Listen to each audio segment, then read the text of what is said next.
28 दिसंबर 2026 के दिन जब कांग्रेस पार्टी अपना 141वां स्थापना दिवस मना रही थी और कांग्रेस पार्टी के दफ्तर में सोनिया गांधी और राहुल गांधी कांग्रेस के तमाम दिग्गज नेताओं के साथ मौजूद थे, तब मीडिया के हर एक कैमरे की नजर और कांग्रेस पार्टी के तमाम दिग्गज चेहरों के बीच में जो चर्चा चल रही थी, उनमें एक ही नाम था, दिग्विजय सिंह।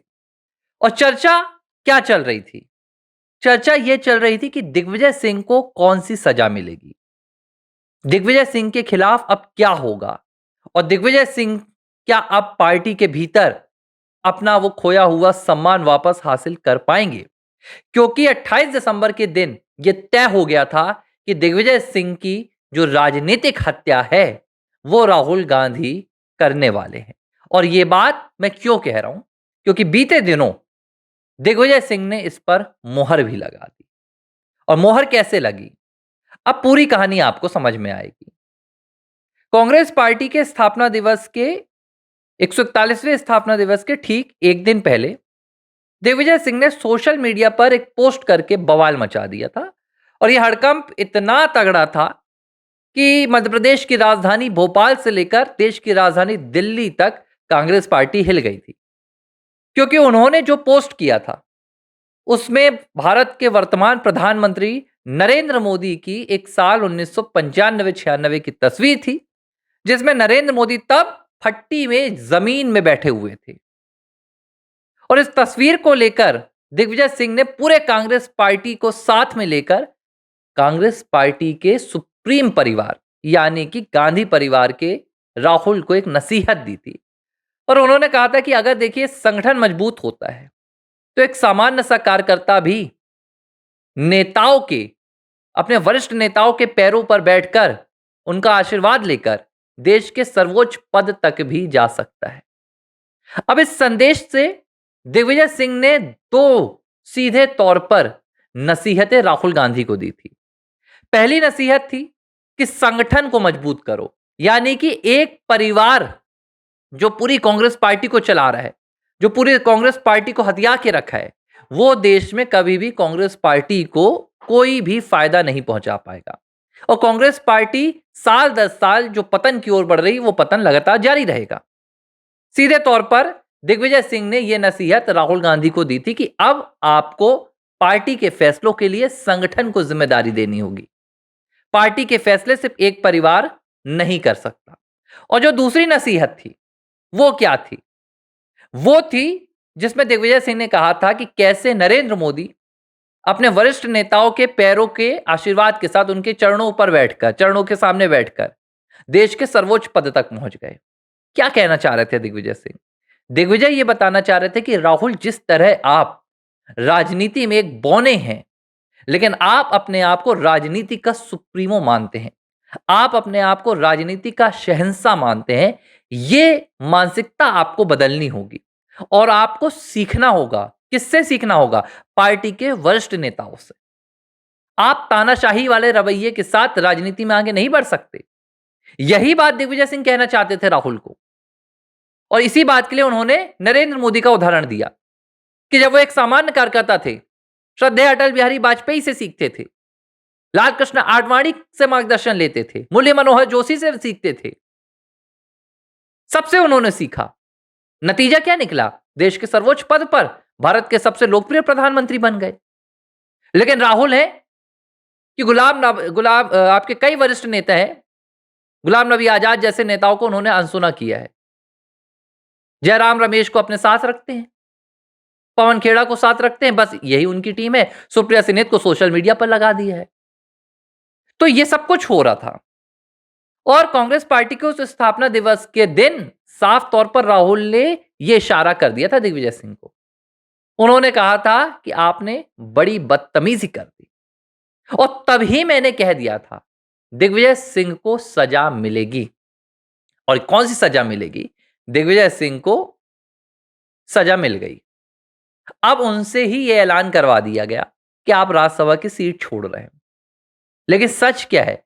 सच यह है कि दिग्विजय सिंह को पहले ही यह बात पता चल गई थी कि दिग्विजय सिंह के लिए अब राज्यसभा में कांग्रेस ने किसी और को चुन लिया है और दिग्विजय सिंह राज्यसभा नहीं जा रहे हैं। इसके बाद ही दिग्विजय सिंह ने बाकायदा प्रधानमंत्री नरेंद्र मोदी को लेकर जो पोस्ट किया था, वो कांग्रेस पार्टी को एक नसीहत देने के लिए किया था।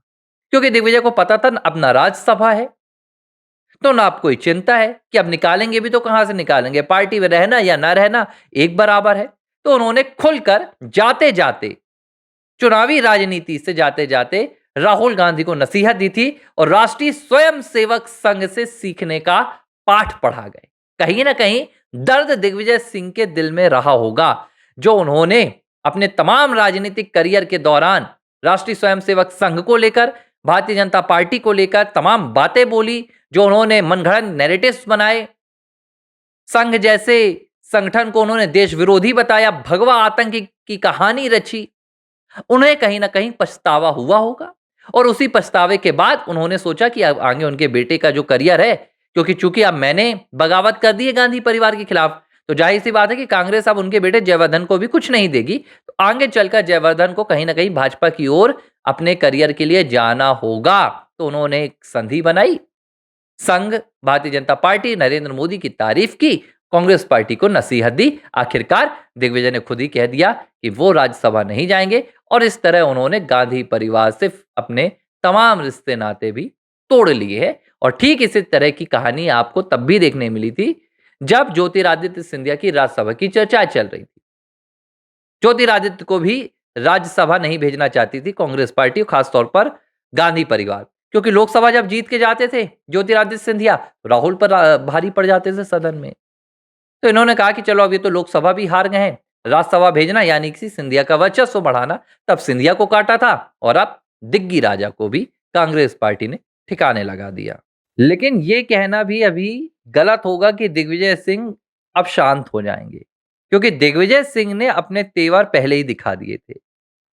जब उनकी राज्यसभा सीट को लेकर चर्चाएं चल रही थी कि उन्हें राज्यसभा की सीट नहीं दी जाएगी, तभी दिग्विजय सिंह ने यह पोस्ट तो कर ही दिया था, ये जानते हुए भी कि आरएसएस की तारीफ यानी कि राहुल गांधी की नफरत उन्हें मिलने वाली है। लेकिन दिग्विजय ने इससे एक बार पहले भी कहा, उन्होंने राष्ट्रीय स्वयंसेवक संघ को लेकर कहा कि वो राष्ट्र विरोधी संगठन नहीं है, तो माफी मंगवा ली गई उनसे।